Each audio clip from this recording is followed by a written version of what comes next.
வணக்கம் மக்களே. இந்த வருஷம் ஒரு ஹாரர் ஸ்லாஷர் த்ரில்லர் படமாக ரிலீஸ் ஆகிருக்கிற தேங்க்ஸ் கிவிங் படத்தோட ரிவ்யூ தான் பார்க்க போகிறோம். ஸோ இந்த படத்தோட டேரக்டர் எலி ரோத். இவர் இதுக்கு முன்னாடி hostel, cabin fever, green inferno இந்த மாதிரியான படங்களை இயக்கியிருக்காரு அப்படின்றதுனாலவே ஒரு ஈர்ப்பு அப்படின்றது இந்த படத்து மேலே வந்துருச்சு. ஸோ இந்த படம் இப்போது டிஜிட்டல் ரிலீஸ் ஆகிருக்குது.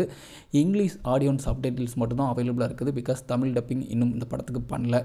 ஸோ இந்த படம் எந்த ஒரு ஓடிடிலையும் வந்து இப்போதைக்கு அவைலபிளாக இல்லை. இந்த படத்தோட லிங்க் வந்து நம்ம சேனலில் போடுறேன், நீங்கள் வேணும்னா டவுன்லோட் பண்ணிக்கோங்க. ஸோ இந்த படத்தை ரிவ்யூக்குள்ளே போகிறதுக்கு முன்னாடி நீங்கள் இப்போ தான் நம்ம சேனலுக்கு புதுசாக வரீங்கன்னா அடுத்தபடியே பார்த்து முடிச்சதுக்கப்புறமே உங்களுக்கு பிடிச்சதுன்னா மறக்காமல் சப்ஸ்கிரைப் பண்ணிவிட்டு பக்கத்தில் இருக்கக்கூடிய அந்த பெல் ஐக்கானையும் ப்ரெஸ் பண்ணிக்கோங்க. இப்போ நம்ம வீடியோக்குள்ளே இருப்பலாம். ஸோ இந்த படத்தோட கதை, தேங்க்ஸ் கிவிங் டே அப்போது பிளாக் ஃப்ரைடே சேல் வந்து ஒரு சூப்பர் மார்க்கெட்டில் நடக்குது. ஸோ அதுக்கு வெளியில் கட்டுக்கடங்காத கூட்டம் வெயிட் பண்ணிகிட்ருக்கு. ஒரு கட்டத்துக்கு மேலே அந்த கூட்டம் அப்படின்றது கடைக்குள்ளார போய் ஒரு மிகப்பெரிய கலவரத்தை உண்டு பண்ணிடுது. அந்த கலவரத்தில் ஒரு சிலர் இறந்து போயிடுறாங்க. அதில் பாதிக்கப்பட்ட ஒருத்தன் வந்து அதுக்கு காரணமான சில முக்கியமான ஆட்களை ஒவ்வொருத்தராக கொலை பண்ண ஆரம்பிக்கிறான். ஸோ அவங்ககிட்ட இருந்து நம்ம படத்தில் இருக்கக்கூடிய சில முக்கியமான கேரக்டர்ஸ் வந்து எப்படி தப்பிக்கிறாங்க அப்படின்றதான் வந்து இந்த படத்தோட கதை. ஸோ இந்த படத்தில் எனக்கு ரொம்ப பிடிச்சது, இந்த படத்தில் வரக்கூடிய அந்த கில்லிங் சீன்ஸ் அப்படின்றது ரொம்ப யூனிக்காகவும் பயங்கர கோராகவும் இருக்கும். ஸோ இந்த ஒரு சீன்ஸ் அப்படின்றது முந்தைய படங்கள், இந்த மாதிரி ஜென்ரல் இருக்கக்கூடிய முந்தைய படங்கள்லேருந்து ரொம்பவே வந்து வேறுபட்டு காமிச்சது. ரொம்ப ஃப்ரெஷ்ஷாக இருந்த மாதிரி வந்து எனக்கு ஃபீல் ஆச்சு.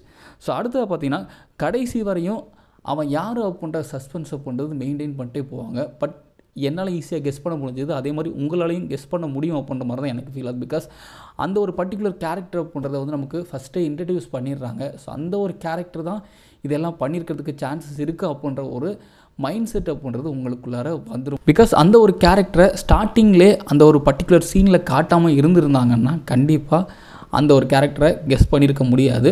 பட் அந்த கேரக்டரை அந்த ஒரு பர்டிகுலர் சீனில் ஒரு முக்கியமான கேரக்டரோட இணைச்சி காமிச்சதுனாலவே என்னவோ தெரில, எனக்கு அந்த கேரக்டர் மேலே பயங்கரமான சந்தேகம். கடைசியில் அதுதான் நடக்கவும் செஞ்சுது. ஸோ அடுத்ததாக பார்த்தீங்கன்னா இந்த கேரக்டர்ஸ் பற்றி நம்ம பெருசாக சொல்ல முடியாது. பிகாஸ் அந்த ஒரு கேரக்டர்ஸ் அப்படின்றது வந்து இந்த படத்துக்குள்ளார அப்படியே போயிட்டே இருக்கும். பெருசாக அந்த கேரக்டருக்கு மேலே ஒரு ஸ்ட்ராங்கான இம்ப்ரெஷன் அப்படின்றது வராது. பிகாஸ் அந்தளவுக்கு தான் அதை எழுதியிருக்காங்க.